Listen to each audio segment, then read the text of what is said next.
Hi everyone, good evening and welcome to this evening's stream. I'm going to be painting a scene in GIMP as I would have mentioned on Twitter and Facebook and also in the stream description. I'm just getting the scene open. Everything is already loaded. I just need to remove the background from the scene, which is one small detail that I forgot to do before I started. So that's why you're not seeing anything on screen as yet, but you should see something on screen shortly. So in the meantime, let me just remind you that you can follow me on Twitch if you are new here. You can follow me on YouTube to watch past streams and to watch my tutorials.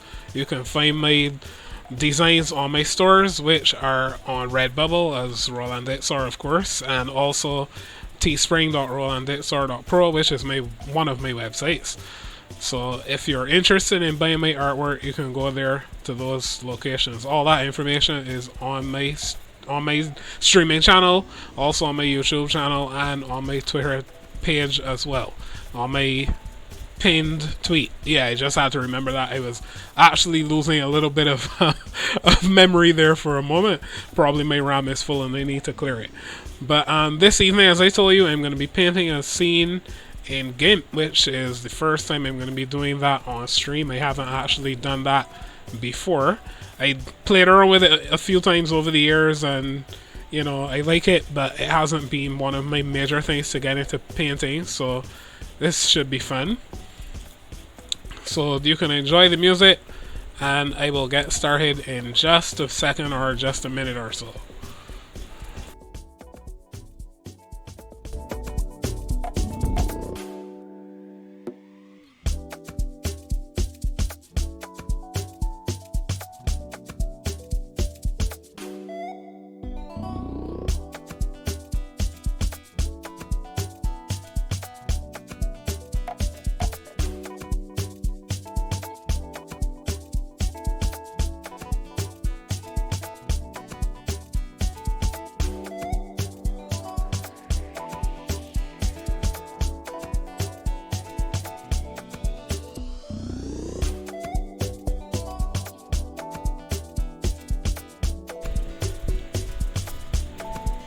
Okay, so as you can see, I just finished exporting the picture without the background so that I can use it in GIMP, and now I'm going to actually load it up and we will get started right away. Now if you can hear any laughing and screaming, by the way, I have nieces and nephews and yeah, you can figure it out from there. So my apologies if there are any extra noises in the background. That is not intentional, but they're having a good time, and I hope you're having a good time on this stream too.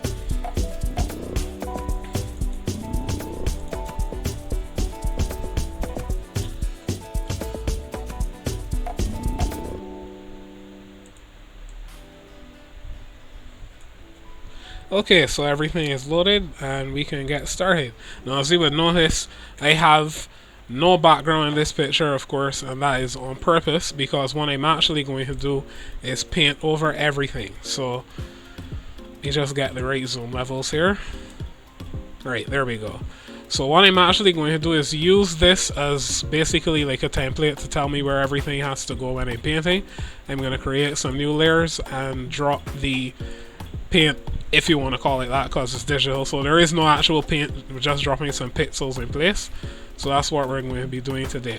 So first thing I need to do, of course, is create a background layer, and I'm going to just choose a nice white background for this. Alright, where is the color in GIMP? I have not used GIMP in a while, so if I forget anything, oh yeah, you don't actually add color from here. You know, remember, you don't do that, so I'll just add that and then drop in a background color. Alright, here we go.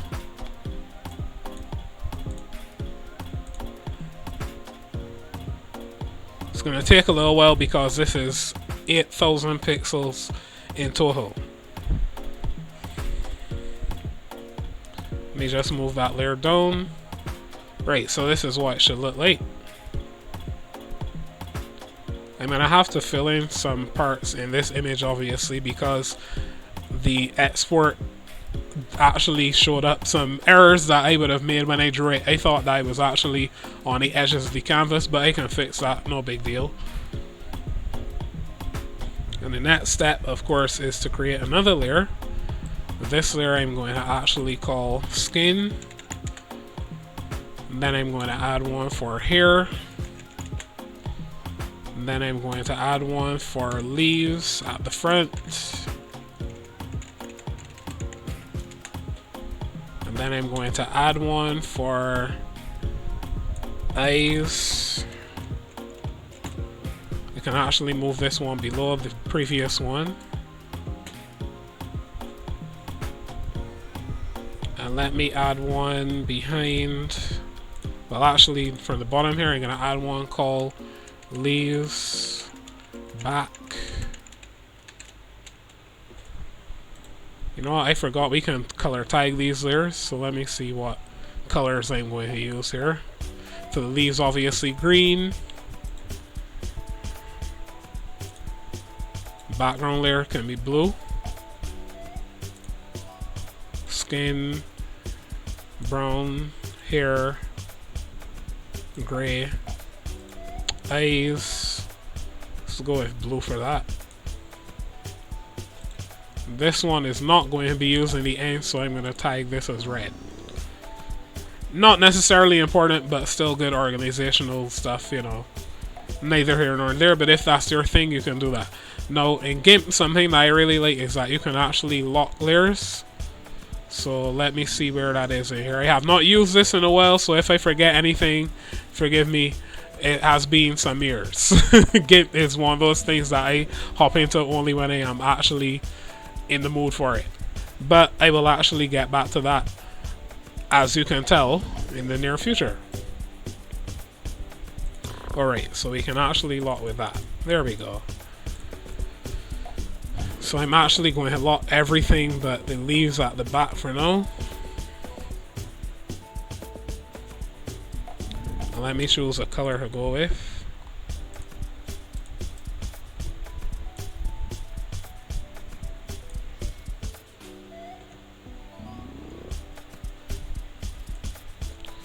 Now I'm actually going to be painting today, although I'm using a pen. I'm using the graphics tablet, but I'm actually painting, which is something I have not done in a while. I have not painted since I was, well, then again, I did paint as an adult a few times, but I haven't painted since I was a child on a regular basis at least. Let me choose a softer brush, make it kind of small because I don't want this too wide. Right, that should do it. Am I in the right layer though? No, I am not.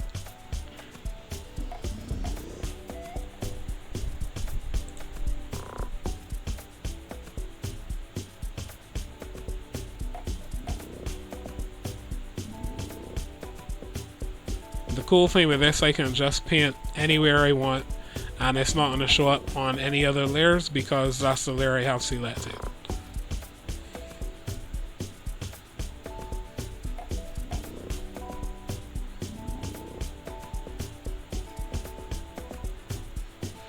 Now, if you're wondering too, by the way, why I made this picture so big, 8,000 pixels, is because I'm actually planning to put it on my Redbubble store. So it needs to be pretty big. The other thing is because GIMP can resize. Just a second, by the way, I have someone calling me, so just a second, I'll be right back.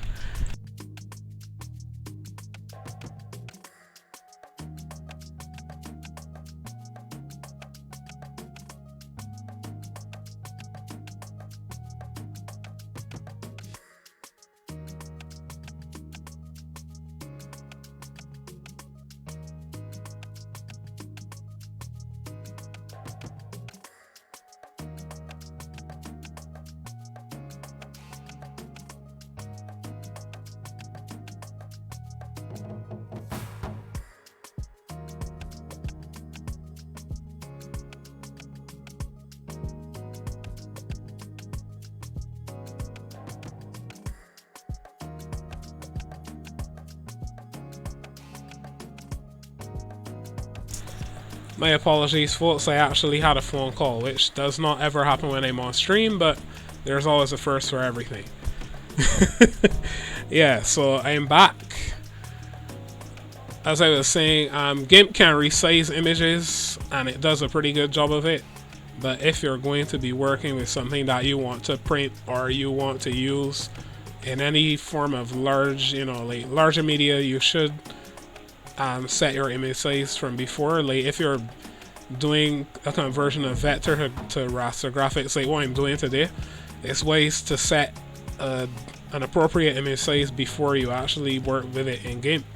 Because resizing raster graphics is not the same thing, obviously, as resizing vector graphics like what we use in Inkscape. There's no plotting going on, it's basically just pixels, and when you resize, those pixels have to be duplicated. So I wouldn't want that to happen with this image, that's why I made it so big.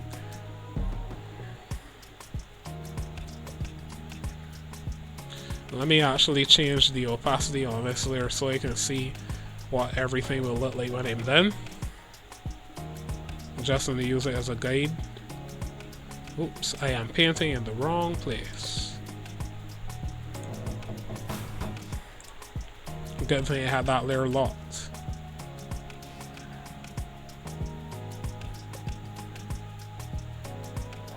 Now, a small thing, the shading techniques that I would have used in Inkscape still apply because it's all graphics. But obviously when you're painting, you have to do a slightly different job, which is instead of adding objects like we would do in Inkscape and blurring them and that kind of thing, what you would do is paint in a different color. So I'm going to do that shortly. Let me just adjust the size on this paintbrush so I can fill in some of these areas faster, and then I will do some shading.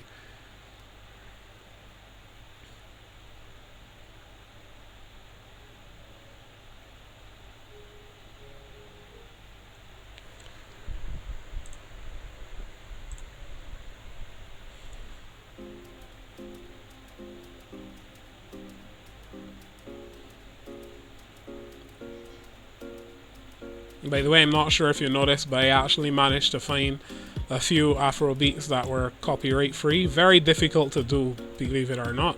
I was surprised because there's all kinds of hip hop, there's all kinds of EDM and all sorts of other stuff out there that is copyright free, but it's practically impossible to find copyright free Afrobeat music, except for like one channel, and that channel requires you to add stuff to your description, which is no problem on YouTube, but I'm on Twitch and I really don't need the hassle. So I was pleasantly surprised I was able to find what I was able to find today. Let me see if I can actually okay, I was looking to see if GIMP allows you to color with a transparent color, but apparently not. So I'm going to use erase once I can find it. There we go. Right. Let me erase some of these edges here. And as you'll notice, I chose a brush with a feathered edge because that gives you nicer results when you're painting. That's one thing that would be really cool to have when you're working with vector graphics, but you always have to make your trade-offs depending on what you're using.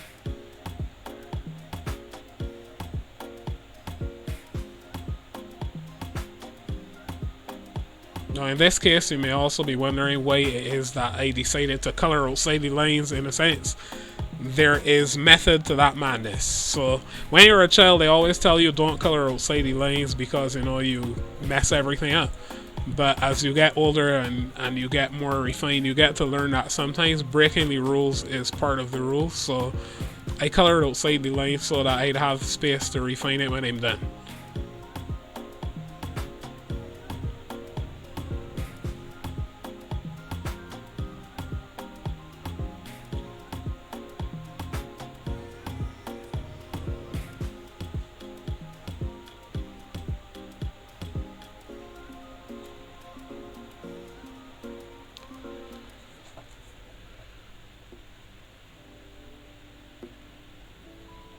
Now don't worry me removing a little extra, that's no problem. I'll add that back in when I'm done.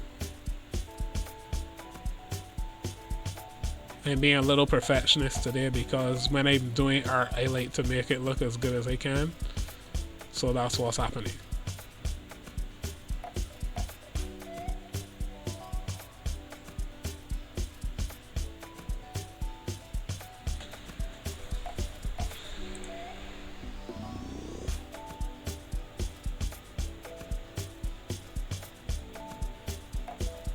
Alright, I think that looks good there. Let me just double check that I'm not missing anything. And that should be that for the leaf at the back.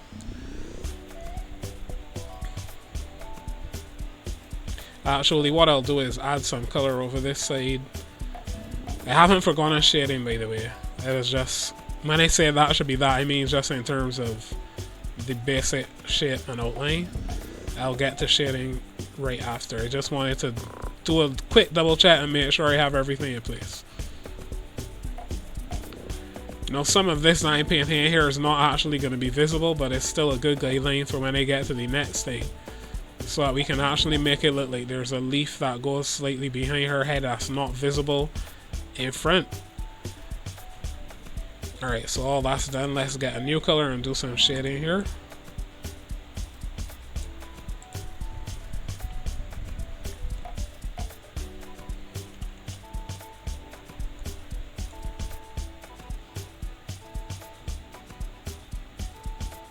I'm going to use a different brush this time for a slightly different effect. Alright, that's too big.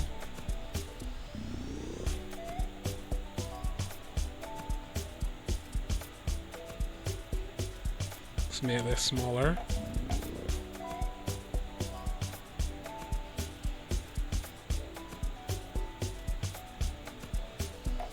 Another cool thing with painting in GIMP is that you get to adjust force and hardness and all that stuff. So this should give me some slightly different effects. Still too hard for me though. Let me see if this will work.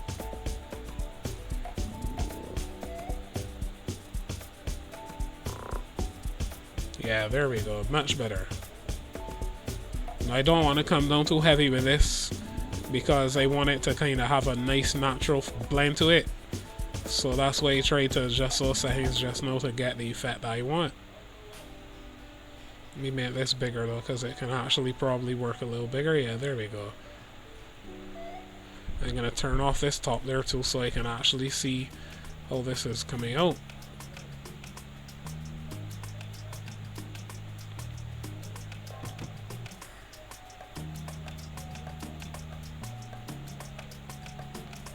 Now, one of the cool things with using a graphics tablet is I can actually adjust the hardness as if I was painting in real life. So the edges are supposed to be softer, I can make them softer by just not pressing down as hard. And the edges are supposed to be darker, I can make them darker by really holding down on that pen, which is really cool.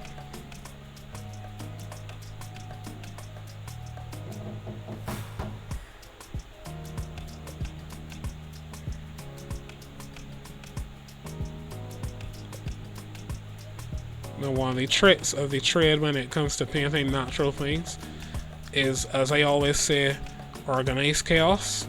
So I'm not going to paint this evenly, I'm going to leave some areas that are unevenly shaded so that it looks as though the light is actually being filtered through something above it.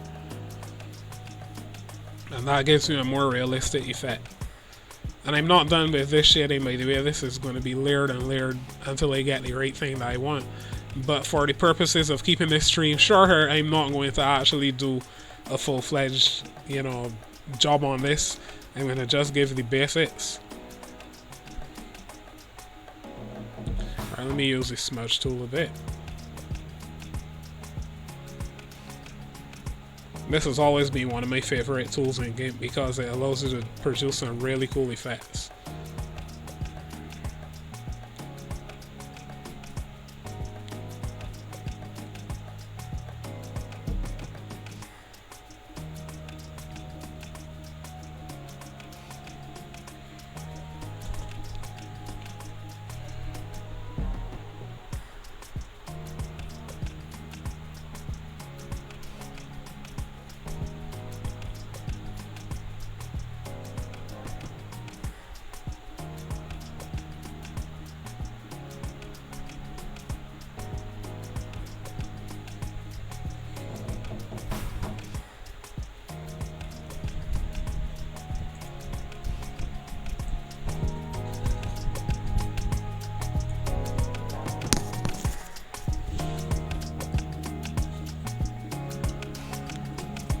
I'm wondering if this smudge tool is doing as much of a job as I want it to do, because normally Oops, I did not mean to move that outside this window.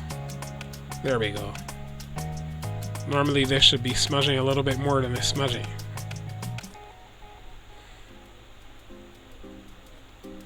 Let me see if that was what I was missing. Let me turn off these dynamics too.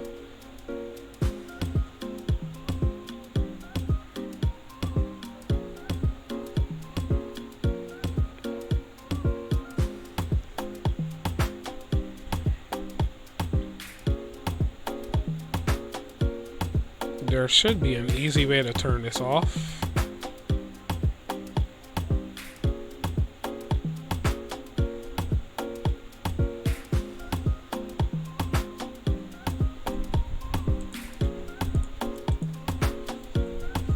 For some reason, they don't actually seem to tell you how to turn this off.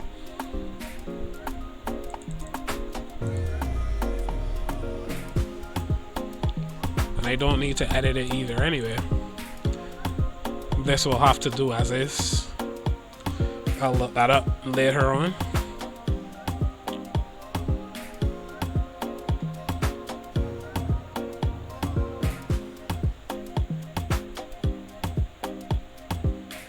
I think the smudge tool actually is doing its job this time though.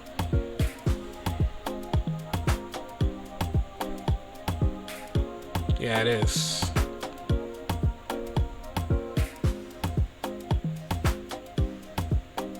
So basically what I'm doing at this point is evening out everything to give it a more natural look. It can take a while though to get this to work exactly as you want. And as I said, I'm not going to, oops, I'm not going to stress over this all evening. If not, this stream would be like 5 hours long, and I'm not trying to do that. And obviously, as with all things, it takes some time to practice and get things exactly as they should be. So I'm sure with time, I will improve my skill when it comes to this. Let me just turn this brush up quite a bit and do this right around right here.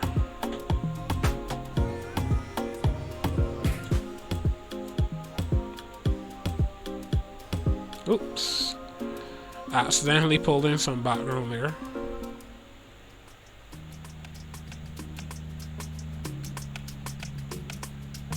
That can always be fixed.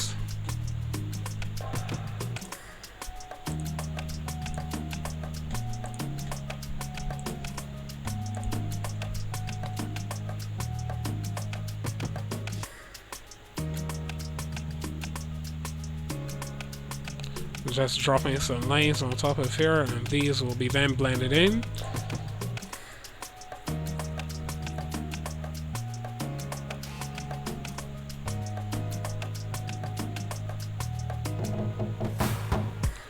Now I'm kind of doing a cyclonic action at this point in time to blend these colors together.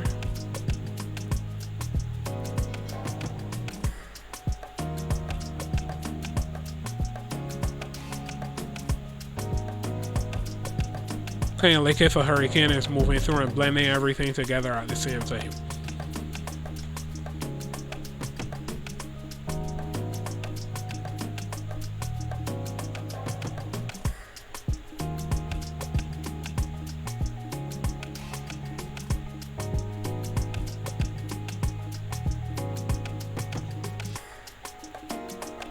Now I'm going to do some, well, first let me get this one out here, and then I'm going to do some back and forth strokes.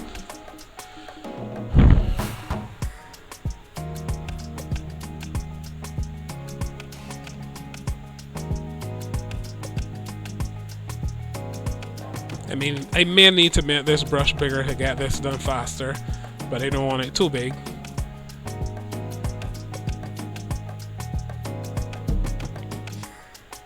This is where the mouse comes in handy as opposed to the tablet, because obviously the tablet is a little more jumpy when it comes to stuff like that.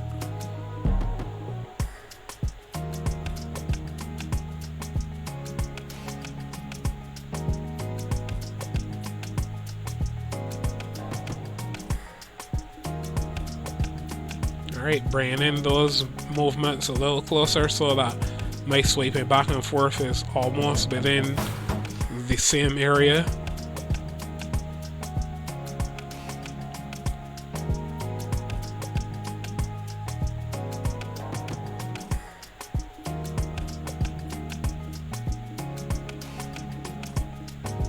Oops.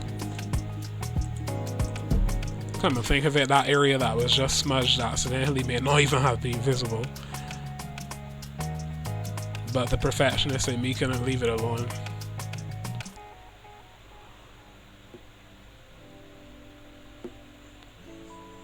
Alright, now some wider strokes just to smooth everything out.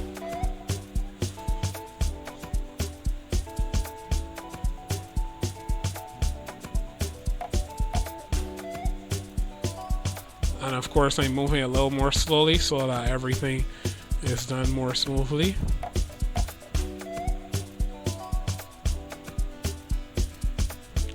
Now some upward strokes to the curvature of this leaf here.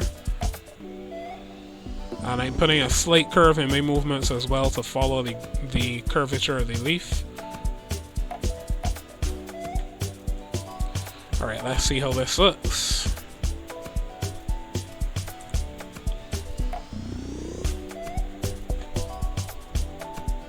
Alright, we followed those lines pretty well.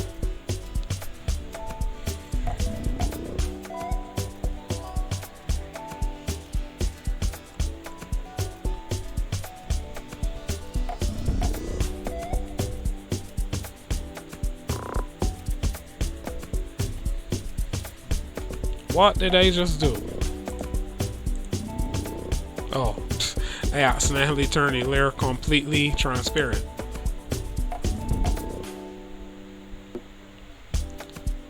Alright, good, there we go. Let's go to here and let's start painting some hair around here.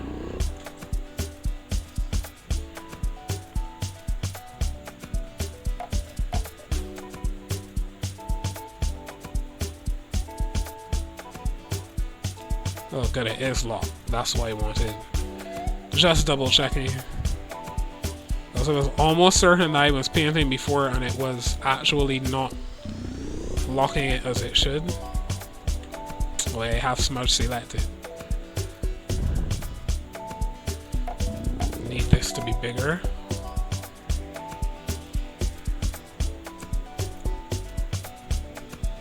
There we go. I'm going to kind of go wild in the areas where I can go wild. And as you can see, when I move the tablet faster, it actually creates some thinner lines. That's the dynamics of the tablet and stylus working together, basically. Comes in handy when you're using programs like GIMP and sometimes even in Inkscape. When you need to draw thinner lines, you just move faster. Something just occurs to me. Let me move the skin up instead of leaving the hair below it, so I can then just paint over the hair and not have to worry about it.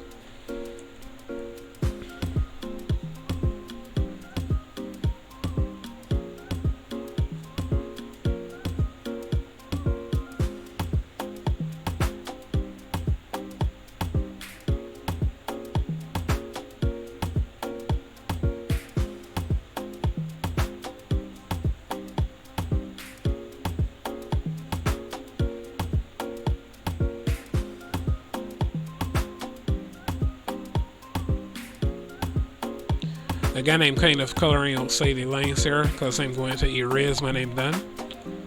But I need to give myself some room to work with in order to do that.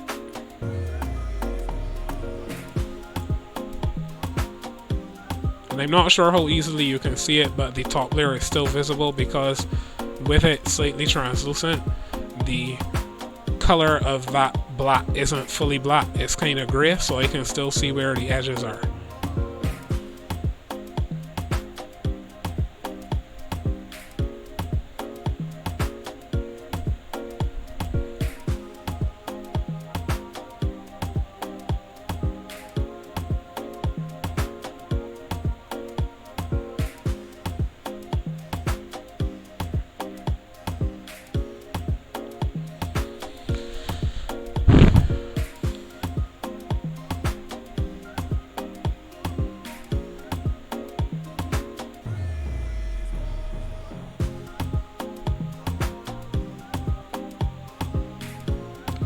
kind of just going well here because all this is going to be covered eventually.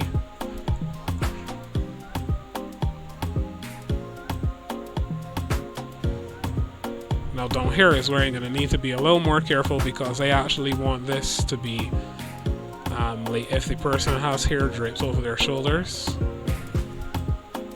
So let me make the brush smaller and actually fill in these areas down here. Need an even smaller brush than that. Alright, this should do the trick.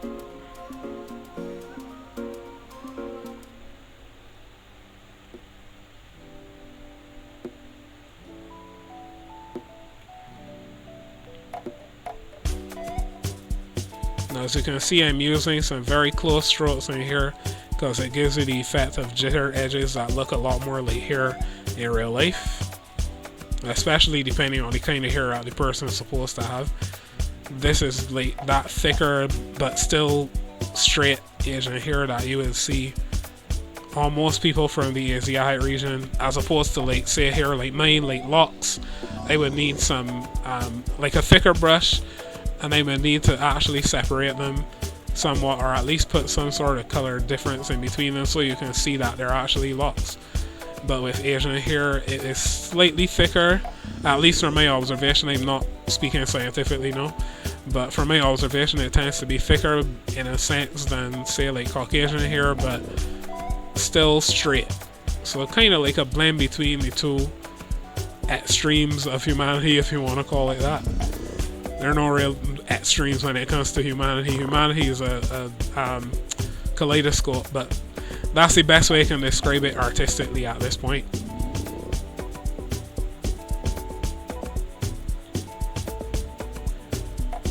By the way, if you're into art, it's always good to get into science as well because the two tend to overlap quite a bit. I just so happen to have been born with that, so that's my thing. I'm into both, but I would suggest to anyone, if you're going to get into art, get some scientific knowledge, or at least if you're not really into science, go outside and walk around in the park, or you know, watch people and look at nature, look at some flowers, you know, do stuff like that. Teaches you a lot.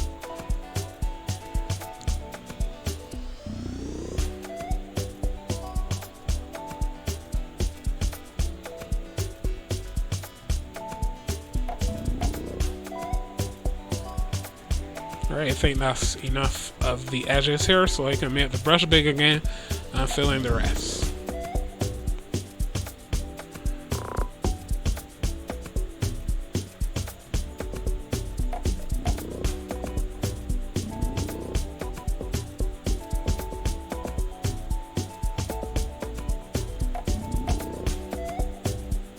Alright, time for some erasing now to smooth these edges out.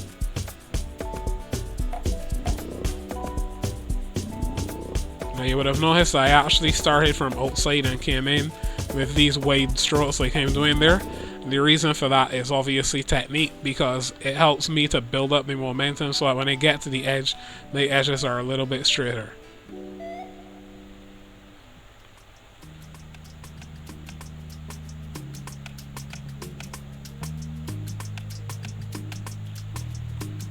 The reason for that is when you're doing a repetitive motion like that, your nerves kind of get accustomed to what you're doing.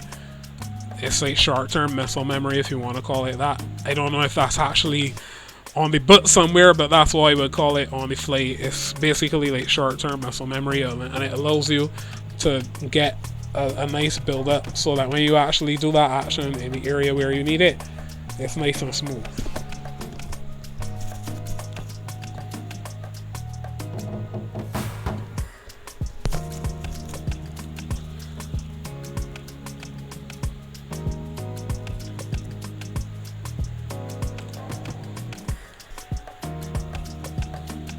By the way, I forgot to mention it at the start of this stream, but if you're watching and enjoying this, you can share it on Twitter, on Facebook, or anywhere else that you use as social media, and let someone else know who may be interested in art, or if they just want to relax, because for some reason, people seem to find my voice very relaxing, which is interesting to me, because being me, obviously, I didn't think so before, but I actually have started watching my own streams, and it is surprisingly relaxing.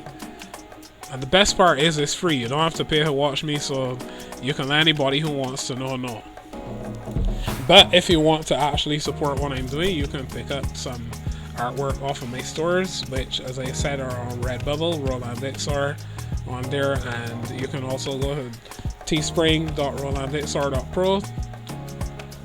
I normally put up stuff on there a little later than on Redbubble because of the method that I have to use to get stuff on there. Things are a little slower, but you'll be able to get more from there than you will on Redbubble eventually, because I can actually post digital stuff like wallpapers and everything from there, whereas Redbubble is only stuff that you can purchase that is physical in nature.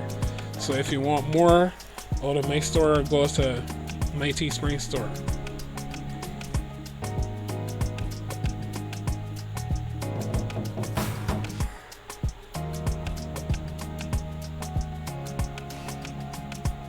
Now again, I'm not sure if you can see it, but I can actually see the edges of the drawing behind this, which allows me to know how far I need to go with that brush.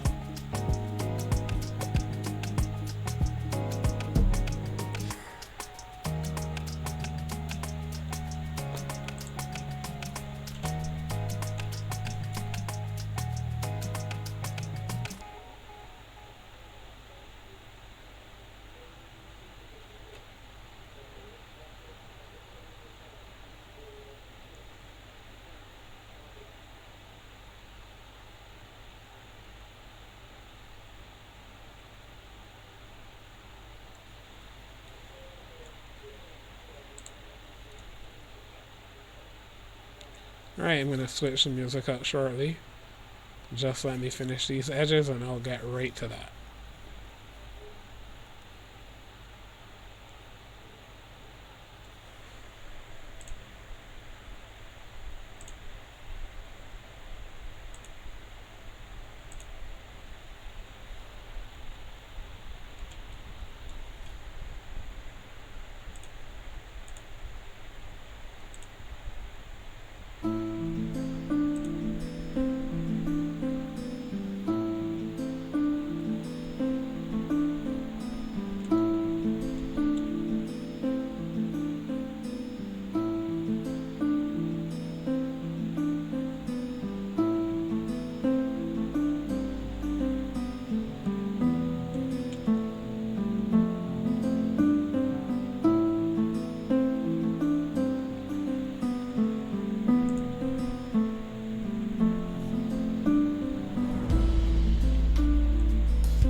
Another little trick that I will teach you today is that there's some areas when you're painting or drawing or doing any kind of art that you can actually leave kind of like ragged or jagged, if you want to call it that. And I'll tell you why you can do that. You can get away with it because those are the areas where others will not really pay that much attention because your brain isn't really drawn to them. So you see, like at the bottom down here, that's not really the focal point. I don't need to worry about that too much. It's like the face, where the eyes are, where the nose is, etc. That's where you will typically be drawn to. So that is where I would place my emphasis on detail. And like here, over here, where hair is actually supposed to be falling off this person's shoulders, you also want to pay some attention to detail because obviously it's typically something that people will look at because it's a little more dynamic. Yeah, so those are the areas that I would pay more attention to detail. The rest of it, not so much of a big deal.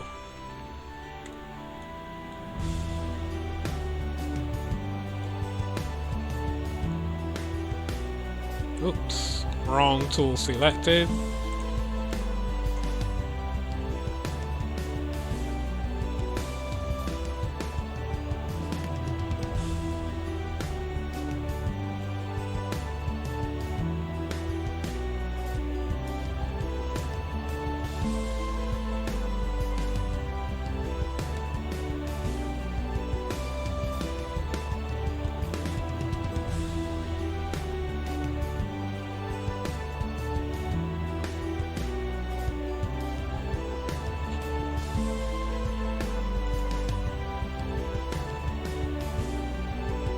Okay, so the hair is done.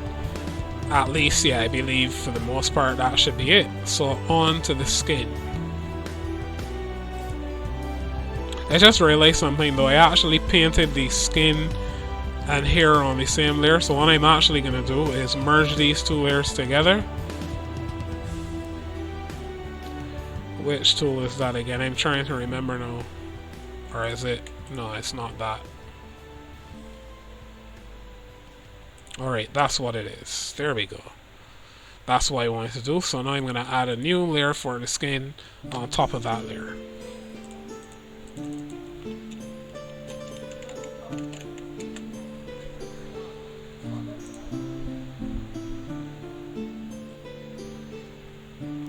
Alright, now I'm going to kind of go crazy painting this because obviously some other details will have to get filled in after. So I'm just going to give this a quick once over.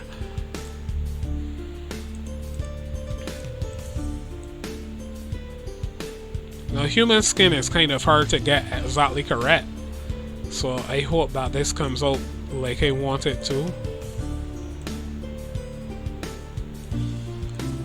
But as a rule of thumb, you can go closer to red than orange for most people's skin tones because the thing that actually gives us our brownish and reddish hues or pinkish hues is the combination of melanin and blood in the body. So you can go more toward the red end of things, or if you're trying to get that darker skin tone, you can come down here in these darker browns down here, but try to stick closer to red than to yellow is my suggestion.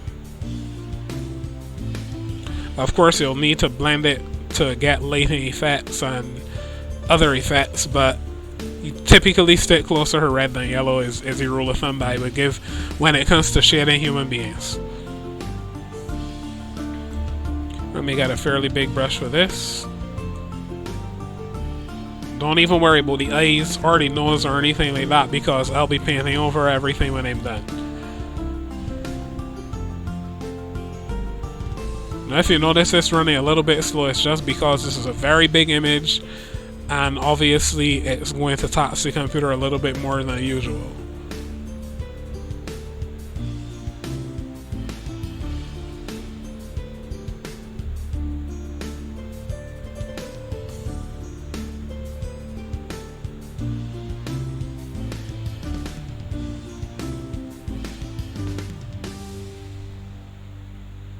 Now again, I'm coloring outside the lines on purpose because those areas I will erase into shape.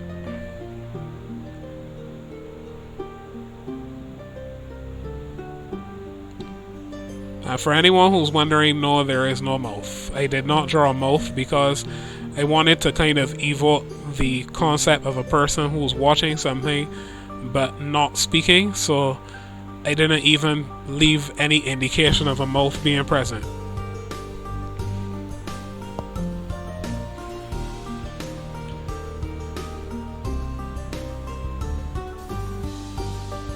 Oh wait, I forgot to lock this layer below. Not that it makes any difference, but just in case. Okay, so that's that. Now I can erase everything into shape.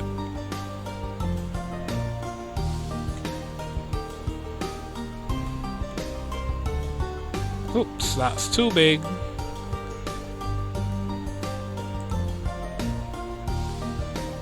That should do the trick.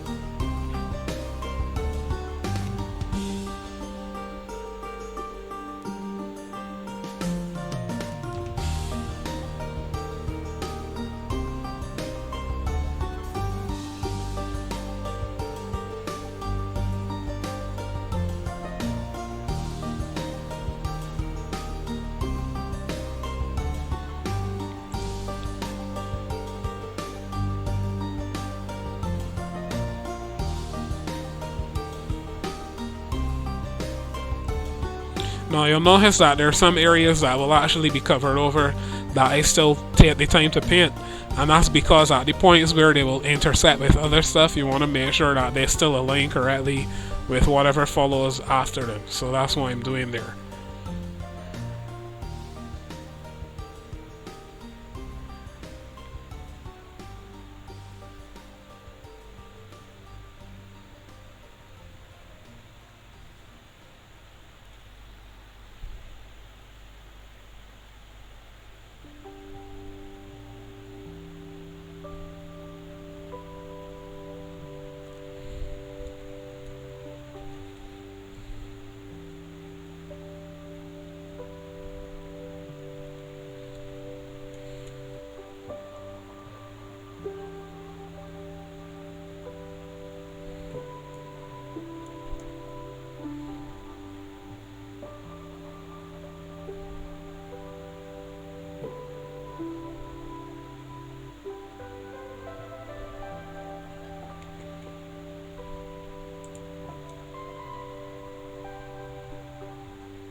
Now another little thing you can notice here is that sometimes, since this is a circle, I actually have to move it slightly out of place to get the edges correct.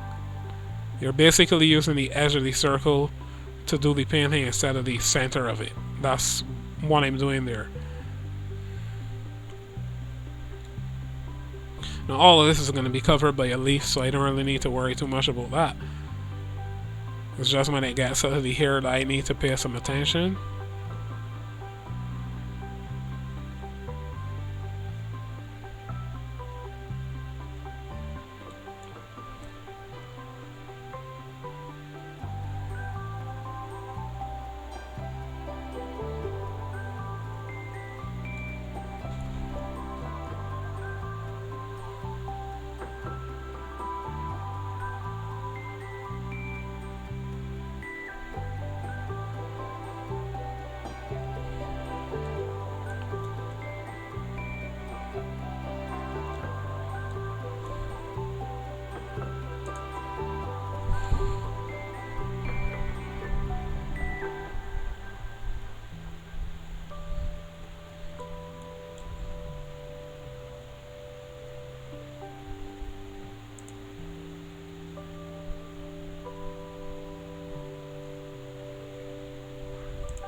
Alright, the rest of that, I guess, can be left alone, except for this edge over here. I forgot this one little piece.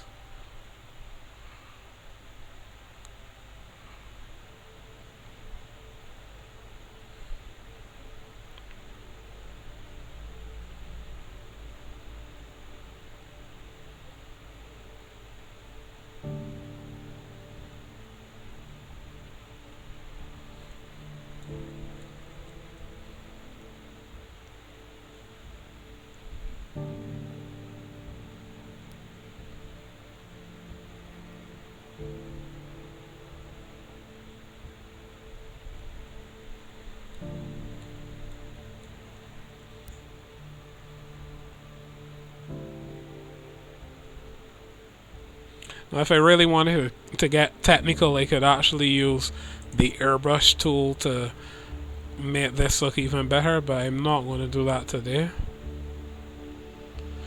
I still need to actually practice working in GIMP for myself, just in a general sense, because I haven't used it quite a bit in a while. I have been working mostly with vector graphics, so still need to refamiliarize myself with GIMP a bit.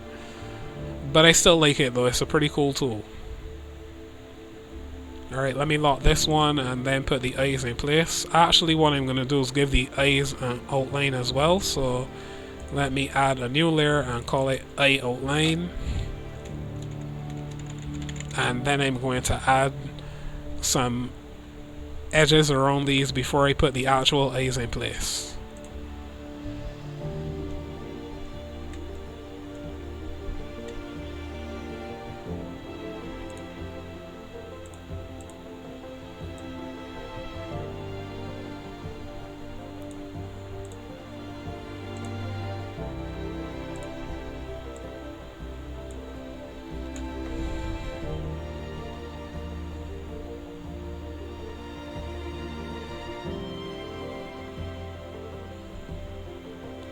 Now this layer could possibly be removed or refined when I'm done, but what it will serve as in this case is basically a guideline for me to know where to paint the eyes when I'm actually getting around to that.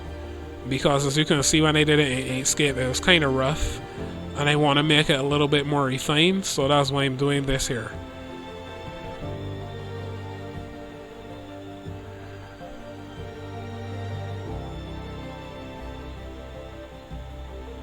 But I'm not going to just remove this layer immediately once I've done the eyes themselves, because this can serve to add some more detail to the rest of the image.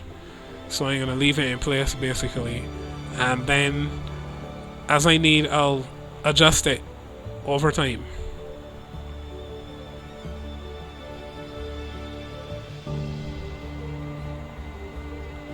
And this also uses one of the techniques that I often mention when I'm teaching design or teaching art in general, which is start simplicity.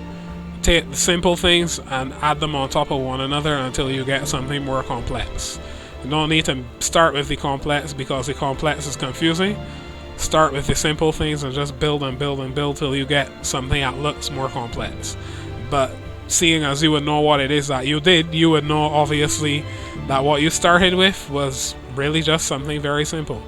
Other people looking at it will be going, whoa, whoa, look at that. But in reality, what you did was just simple. Like in the Humanality project, we're just using circles and producing some amazing looking stuff. And actually next week I'm going to get around to something that I promised to do for a while, which is to actually show you how to use those same techniques to build other things. So we're not just going to be doing human beings obviously, or human faces, but we're going to get around to things like doing cats and dogs, flowers, random objects and all that, using the same principles that we would have used to produce the human faces that we did first in the Humanality project.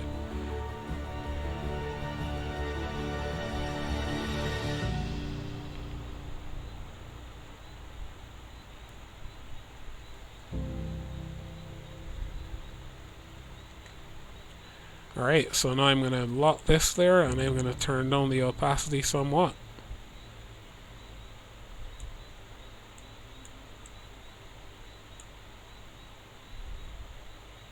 Oh, I see GIMP is moving a little slow. I was wondering why the opacity wasn't changing, but it's just GIMP moving slowly.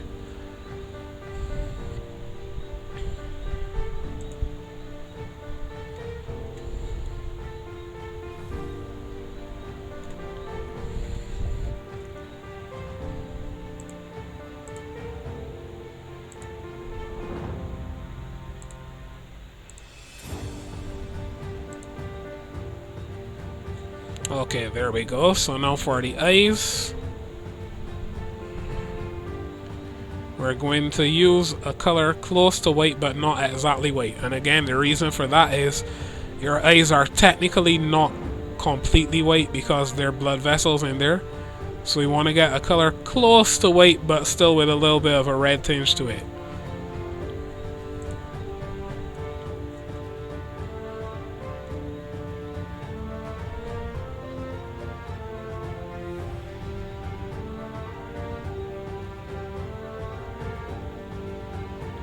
And obviously this person is not Batman because I am Batman, so don't mind that I'm filling in white all around the eye. I'm actually going to get around to the other parts of it shortly.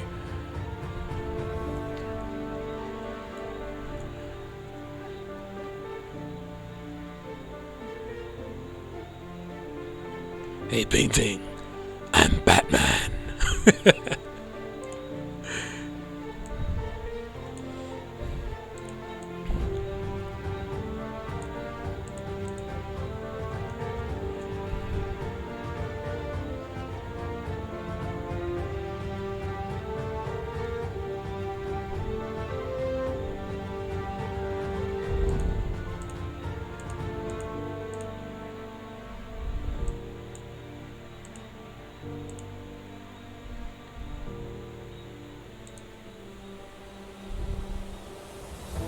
Alright, let's just leave that as is. Oh, you can't adjust the hardness on this? Or can you? Okay, yeah, you can.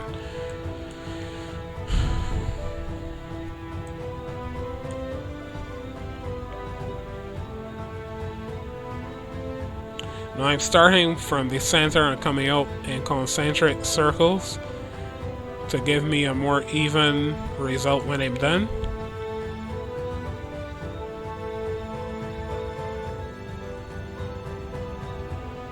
Now as you start to get to the edges, you need to move a little more slowly because, as you'll notice, your hand is less capable of remaining in a complete circle. So you move a little more slowly so that what you're doing is actually allowing yourself time to self-correct. That was twisting my tongue a bit there just now.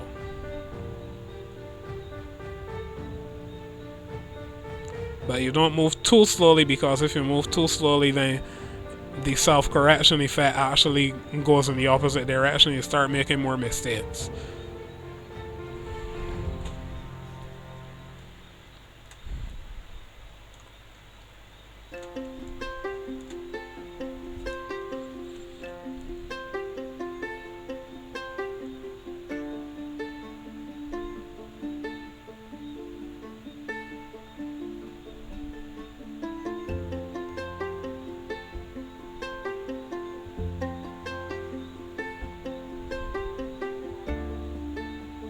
Now I'm going to try it again as much as I can in this particular stream, but I'm going to come back to this because obviously I cannot finish all of this today without making this stream exceptionally long. So what I'm probably going to do is within the next 20 minutes I'll close the stream out, but I will try to get as much detail in today as I can still, so you still get a little something from this. Now, by the way, you'll notice these eyes are two different sizes. That was not deliberate, it's just one of those mistakes that happens when you're drawing, and it wasn't meant to basically make the person look like if they have, you know, some kind of problem with their eyes, and it also was not meant to make them look like their head is, you know, like tilted in a particular direction, but it kind of does have that effect, I guess, so maybe it's not that bad of a mistake at the end of the day.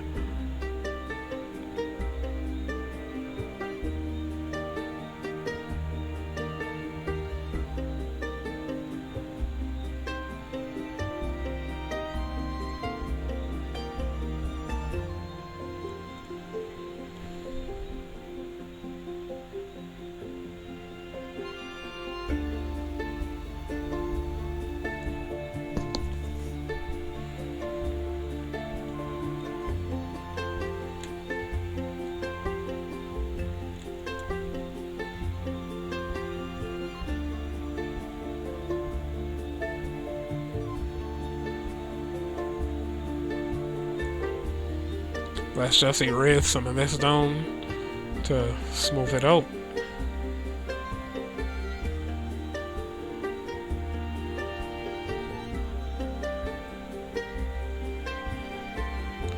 And what you're seeing coming out behind there is actually the skin, but don't worry about that. We can fix that.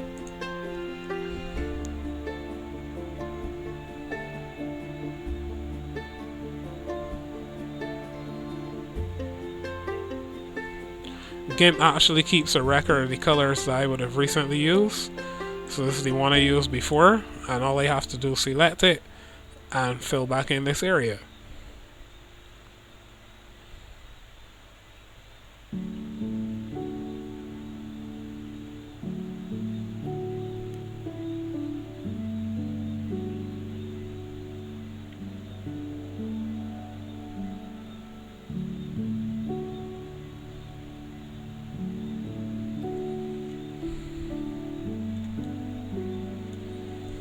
Now I'm going to add a layer called eyelids.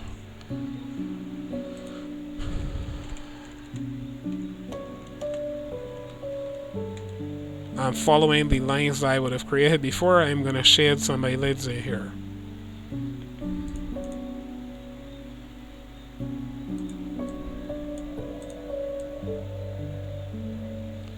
Now to do that I need a slightly darker color than the color of the actual skin, but not completely removed from it, because obviously you don't want it to look like this person is some sort of alien. Unless of course you're doing makeup, no problem with makeup, but you know, today we're not actually trying to give her makeup, we're just trying to give her some eyelids.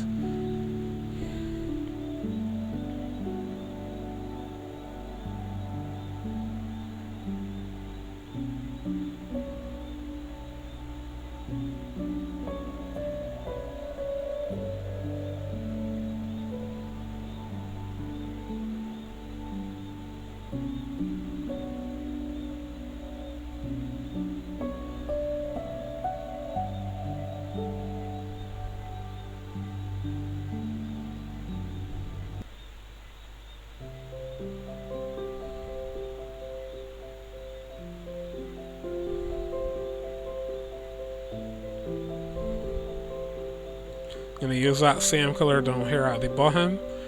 Just fill it in. Oops, not so much. I forget I can actually erase that, so let me leave it. Alright, just fill in here along this line.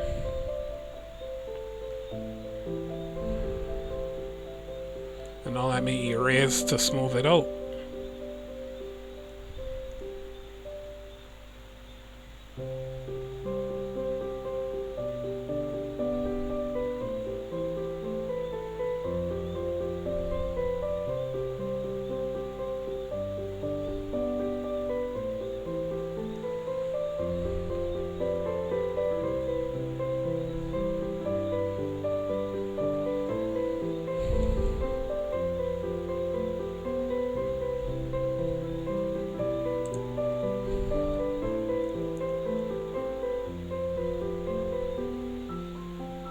Now I'm going to use the smudge tool so that I can actually blend this in the background layer behind it.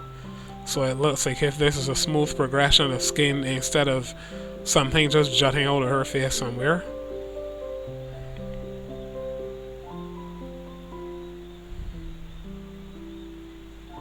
And you'll notice the kind of strokes that I'm using here. I'm not doing the circular ones I usually do, because that will give you a different effect than what I really want. So I'm just going to keep going over this with the same back and forth strokes until it smooths out into the background.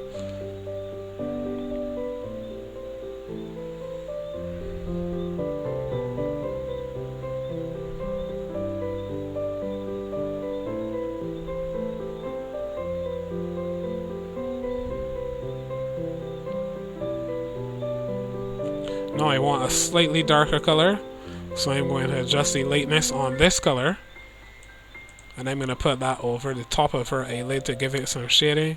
Wrong tool selected again. Let me just fix that. Alright, there we go.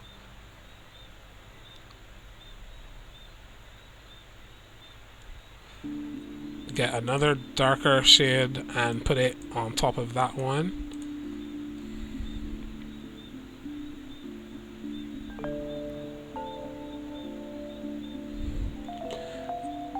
Gonna need it to be a bit darker than that.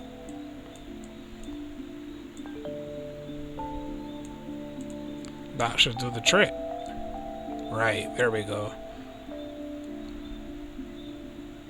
And now back to the smudge tool, and we're gonna smudge all these colors together. Doing a kind of feathered edge, of course. And then a little bit more aggressively when you get to right here.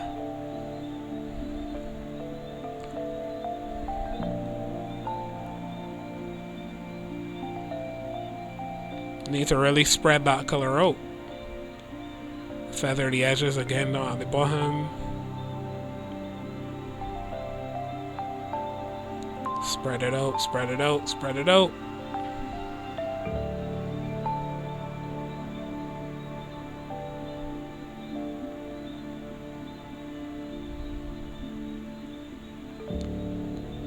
Let's just stretch this in this direction.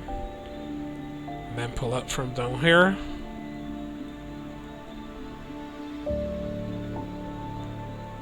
Now we're gonna get these corners, some dark corners, like how you have on real life eyes.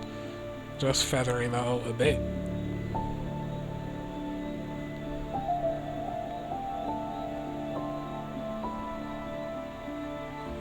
Now if you're wondering, the reason why I'm doing this is if you look at any real person in any photograph, where there's light coming from above them, there's going to be a slightly darker area where their eyelids are folded, because obviously the light falls differently on that section, and the curvature of the eye below the eyelid creates that effect of a shadow. So that's why I'm putting it here darker than the rest of the eyelid. And if I turn off this outline layer, you can actually see it now a little more clearly. Let me also turn off that. Should begin to come into a little clearer view what I'm actually trying to achieve here.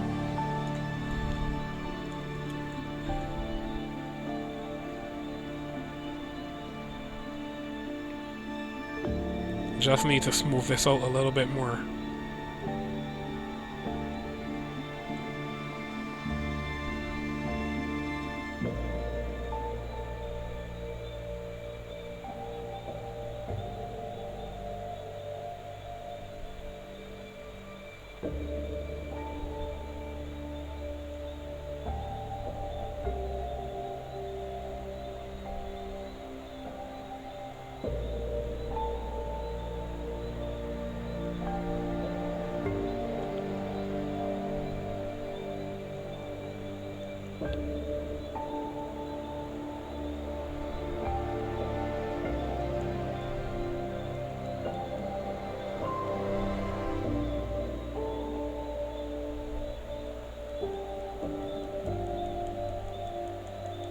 Now what I'm doing here is actually spreading these pixels out away from that area and then blending them back in to try to like almost dilute them in a sense. But this can take some time, obviously, so I may just end up erasing some of them out of here altogether.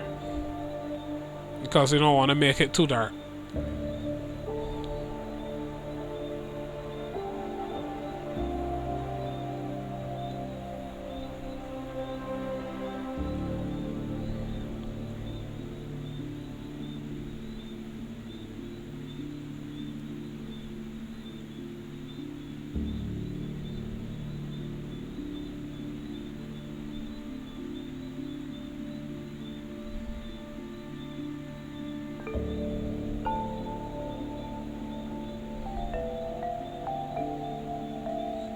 Obviously this will take some time to refine, so I'll move on from that for now.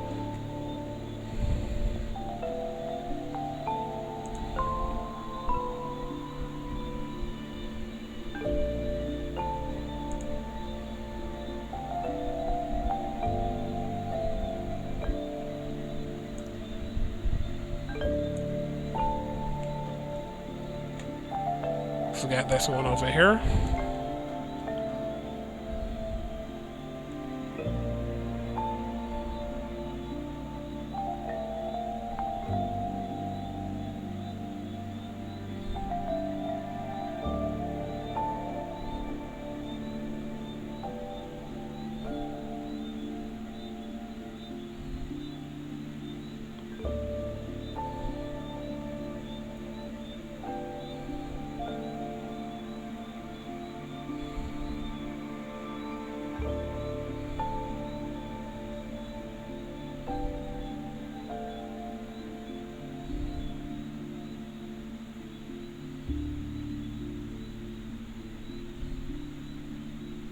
Some of this may not end up being visible because they can see the outline of some leaves over them, so I may end up actually painting those over too.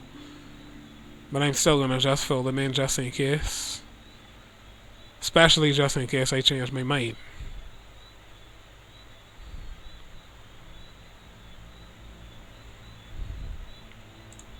Alright, let's smudge these edges.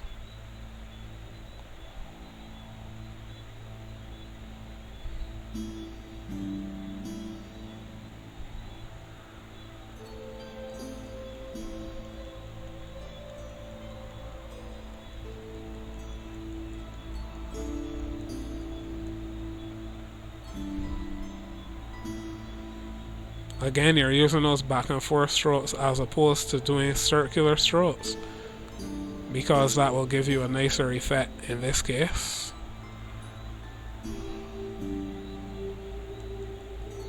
Drawing the colors out like this, and then we're going to do that back and forth thing again.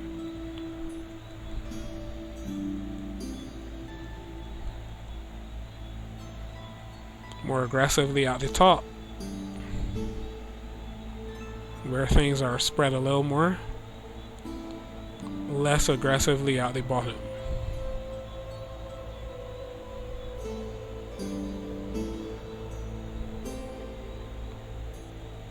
Alright, I need a bigger brush now to get this to smudge like I want it to though.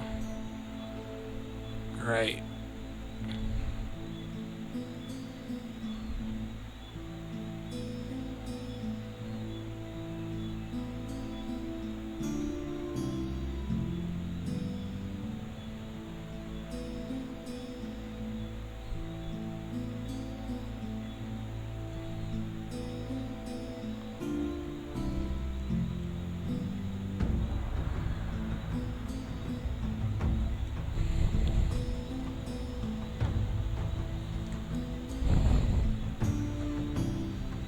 Now, eyebrows will go up here, of course, so I'm not as concerned about that.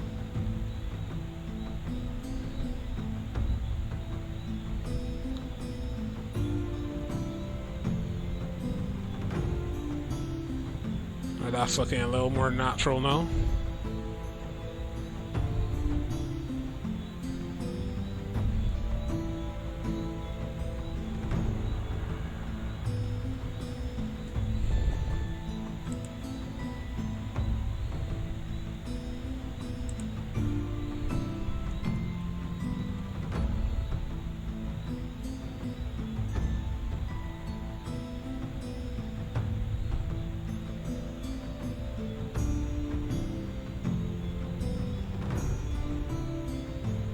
There we go.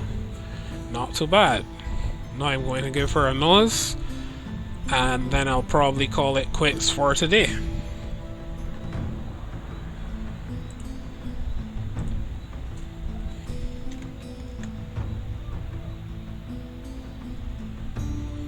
I'm actually liking this music, by the way.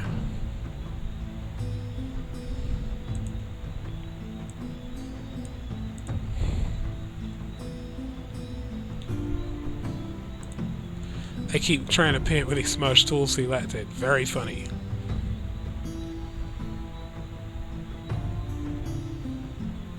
So with the nose, again, similar to the eyes and the eyelids, you have some different shades. So I'm starting with a darker color first as a base, and then I'm going to add some lighter colors on top of that and smudge everything into place.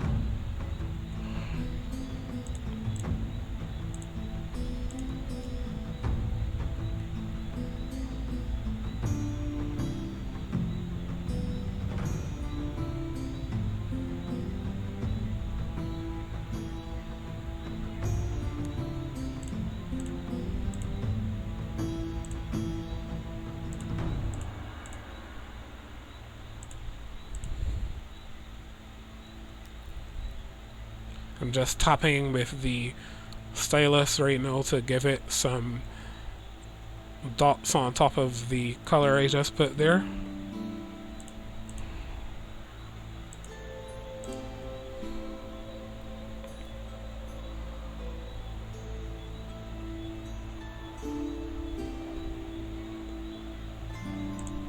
Alright, now let's smudge this stuff into place here. Most of her nose is covered by a leaf actually, so it doesn't really make that much of a difference, but I still like to figure out where things go so that you can figure out fall off more easily. And don't worry, some of this will be erased when I'm done too.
Alright, so now I need a lighter color in this center area here. A little more like the skin itself. Again, I am trying to paint with the smudge tool. Why is that? Wrong color selected.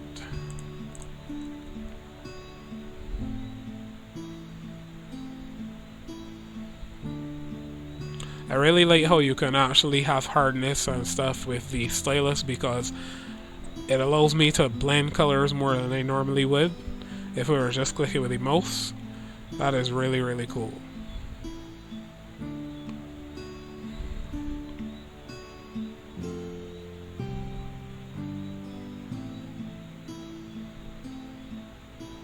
Now in this case I am actually using that circular motion that I would have talked about before because I want to just blend these colors in a local sense.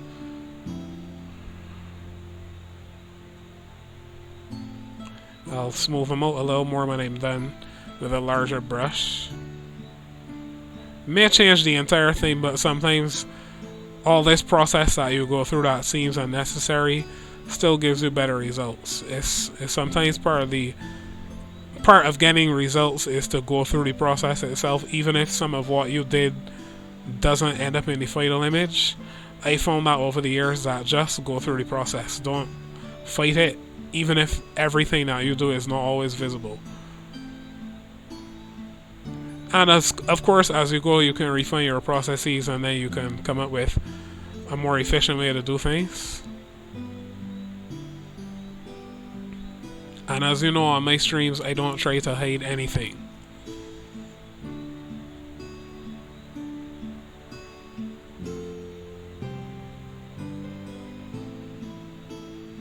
Alright, let's do some strokes back and forth to blend her nose into her face. Because it's not detached from her face, it's actually a part of it, obviously.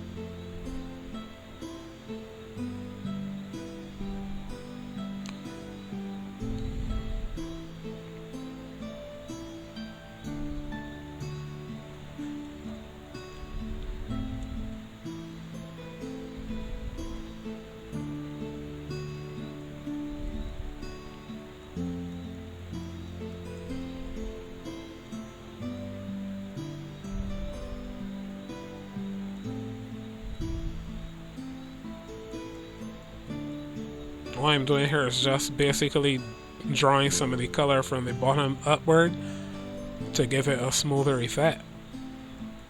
Let me actually make this brush bigger one time and do that a little bit faster. Don't want to overdo it, of course, but still.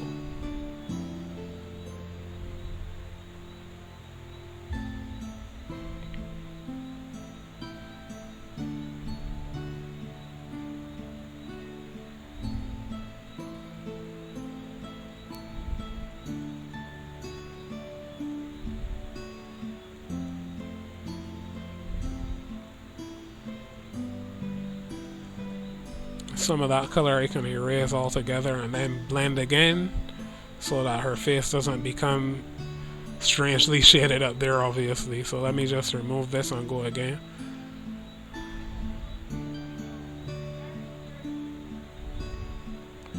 Less pixels to smudge should give us a more smooth look when we're done.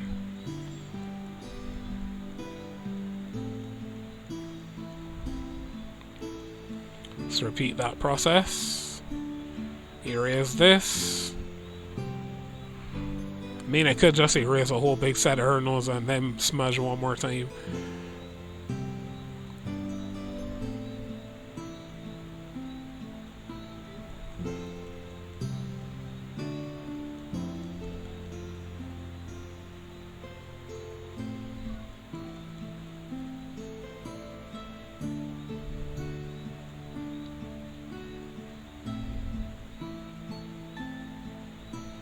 Alright, I'm liking this result now. This is looking a little bit more natural.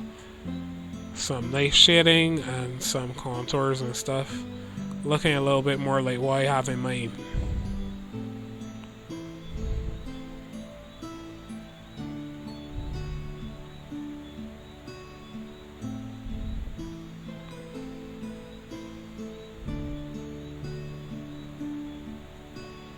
Of course, some of this will be covered by a leaf, and then up here will be covered by a leaf too, so a lot of this stuff will not be visible.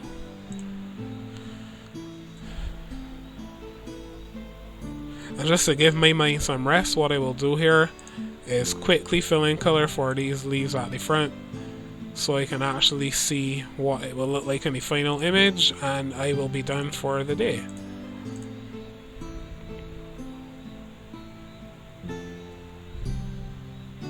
I'm not going to do the full thing here, I'm just going to give it a quick once over.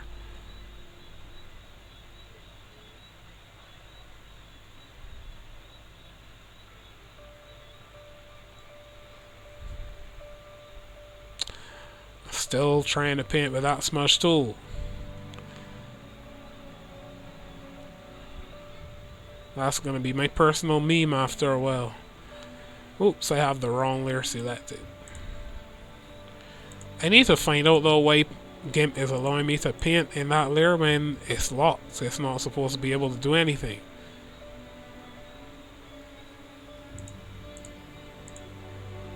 Unless I have that completely wrong. I'll need to look that back up. Oops. Way too far out.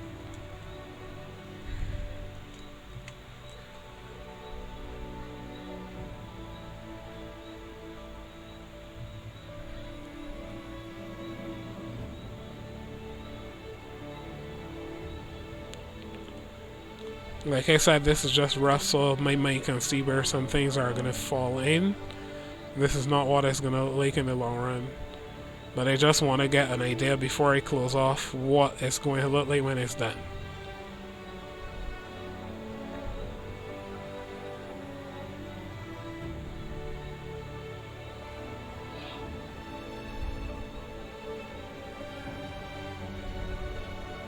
And you can begin to see too what I was doing with her nose. It did look a little strange at first, but now that you can see parts of it covered, you can see why I left those areas darker because it's actually shaded.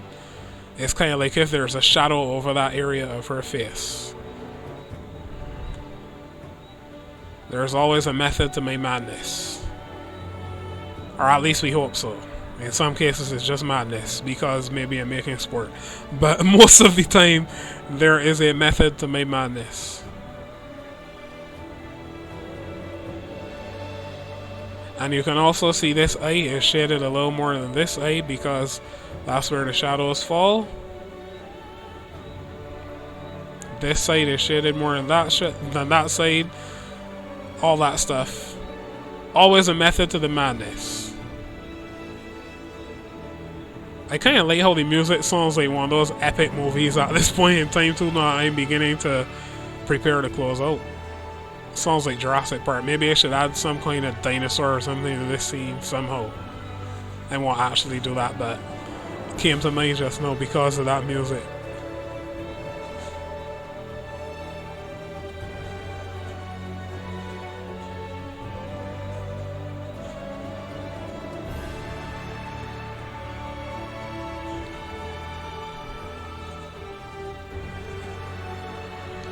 Okay, that is looking really, really good, I have to say. I'm falling in love with this picture and I haven't actually finished it.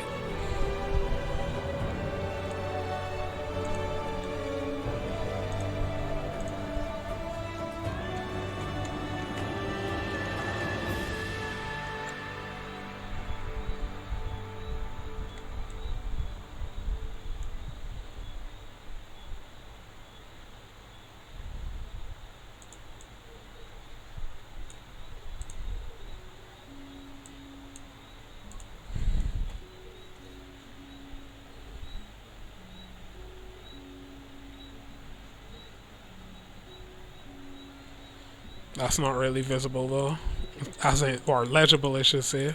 So let me do that again. I need a nicer, thinner brush than that. What did I just do?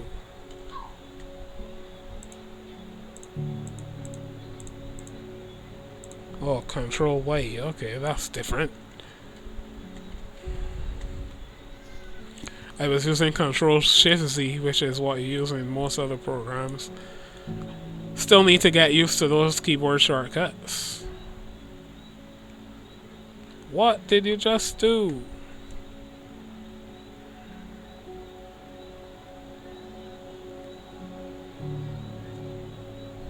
Huh? I'm not sure what GIMP is doing at this point.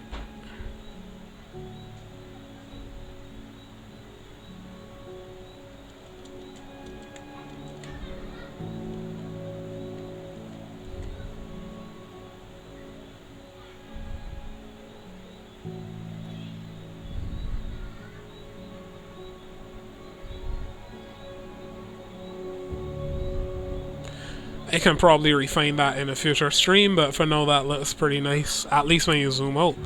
So that's that for today. I am Roland Taylor, aka Roland Ditsar. You can find me on almost any platform that's out there. You can find me on Twitter, Facebook, Twitch, YouTube, all those places with the same name. You can also go to my website, rolandditsar.pro. You can go to teespring.rolandditsar.pro, or you can go to redbubble/people/rolandditsar to buy my stuff. You can follow me on all my platforms. Most of all, follow me on Twitch so you don't miss another stream. Until next time, I'm me, and I'm out. See you next week.